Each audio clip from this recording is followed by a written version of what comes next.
Good evening, ladies and gentlemen. I'm Ed Foley, and tonight I'm interviewing Board of Education candidates for the November election. With me right now is Kristen Vineyard on the Democratic ticket. Good night. How are you? Very good. Why don't you tell us a little bit about yourself and why you want to run for the Board of Education? I was born and raised in East Haven. I've lived here all my life and decided that I have two young children in the school and wasn't really happy with test scores and various things going on in the Board of Ed, so I thought this was my way to get my voice heard. Okay.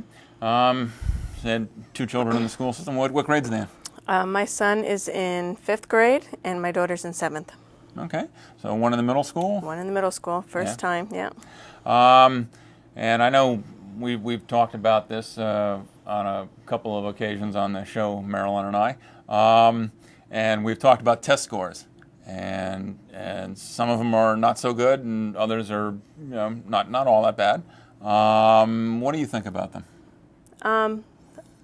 I've heard they're very low on the most part. My children both do well. They both scored very well, but we need to work on the kids who are not scoring well and see what we can do to help them bring their test scores up. Right. One of the issues that I brought up is the amount of money that's spent on classroom versus overhead, and we're actually the lowest in the state. Do you have any ideas, any thoughts on that? My thought is that we spend too much on overhead and not in the classroom, and we need to figure out a way to rebalance that and spend more in the classroom. The academy over on Tyler Street, this last June, they were attempting to sell the building, and there was some parents that came out for a meeting on that. Some parents, a lot of parents came out for a meeting on that. What are your thoughts on the academy? I went to that meeting, and I think the academy is a very good idea for the town, and I don't have a problem with where it is, and I think maybe the building could use some work, even the academy side. I don't have a problem keeping it. I know there's a lot of parents who feel it should be kept, and I'm not one who thinks it should be done away with.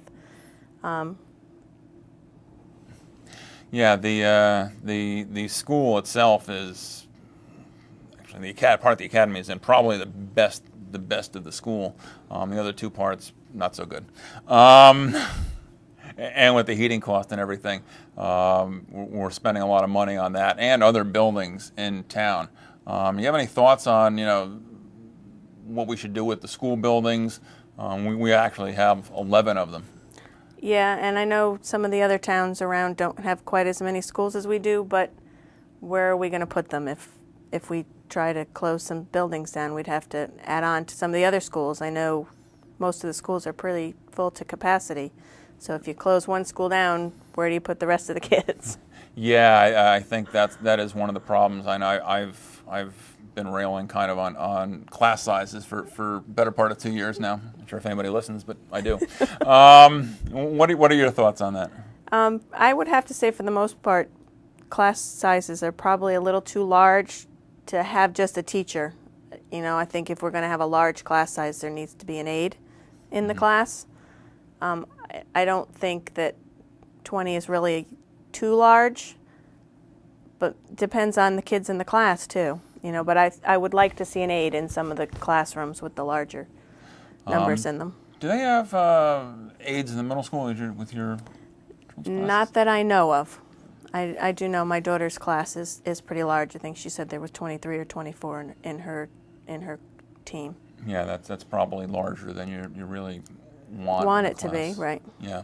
The one thing that came up last night, I was at a board meeting, and they had awards for students that got science awards, and there was another student that won a architectural design award. How do you feel about the mix between the academic side and the attention that's paid to that versus, say, the athletic side and the attention that's paid to that? Well, I have to tell you, I'm a little disappointed that there's no home ec and shop anymore in middle school. And I don't think the emphasis is put too much on athletics, but you know, it needs to be put more on the academics. Yeah, well, actually 4 or 5 of the parents got up and voiced some concerns about the lack of a foreign language. Foreign language for everyone? Yes, yes. You have a thought on that? I do, and I think that all the kids should have it. And the academy gets it from 6th grade through 8th grade, and you only get it in the middle school if you're in the high group. Okay. Yeah, I was not sure how they had changed that. I know some of the parents that got up were concerned about the length of study periods they had. Apparently, some of the students have 4 study periods, 2 in a day. Yes. Which is way too much free time. Well, kind of my thoughts, but and I fill that with something that's academic. I would exactly think. Right.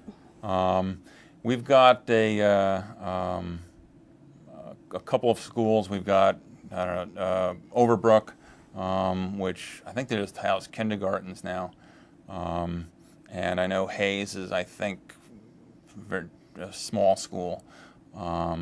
There's been some talk about adding on to some of the schools. Do you have any idea whether you'd favor adding classroom space? I think probably adding classroom space would probably cut down on some of the overhead, and I don't have a problem with that. I think some parents might, now all of a sudden you're going to close my school and bus my kid a little further, but in the long run, I think it would probably be a better idea. Yeah, it's just different than when I grew up. When I grew up, there wasn't any buses. Not when I grew up either. Yeah, and I know they've got a lot of busing kind of goes on the north side and the south side, but there's no switch over between the two because of the congestion that occurs over the North High Street Bridge. Right. Have you had any thoughts about the actual busing? I mean, I know I get complaints from parents a lot. Yeah, there's problems with the busing.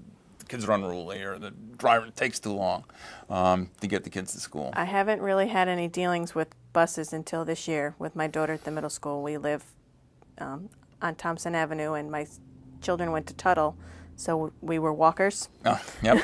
If you had said I could have put my kids on a bus, I would have loved to push them out the door and say, get on the bus, rather than have to take them to school every morning. But I haven't had any complaints with the busing yet. My daughter's the last one to be picked up, so she's not on the bus very long. On the flip side, she's the last one off on the way home, but she hasn't really had any complaints about the bus yet. I know the present board has spent a lot of time on attempting to hire an athletic director over the last couple of months. Do you have any thoughts on what we need to do for the athletic department, the athletic director? Do you have any preferences? I don't think so. I'm not really quite aware fully of that situation. So, and we're kind of getting the high sign that we need to wrap up. I'll just ask you one question that I've been asking folks.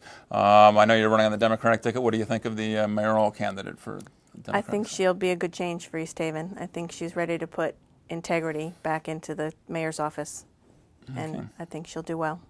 All right. Well, thank you for coming tonight. This is Ed Foley. With me is Kristen Vineyard, running in the Board of Education seat in the Democratic line in the November 6th election. Thank you and good evening.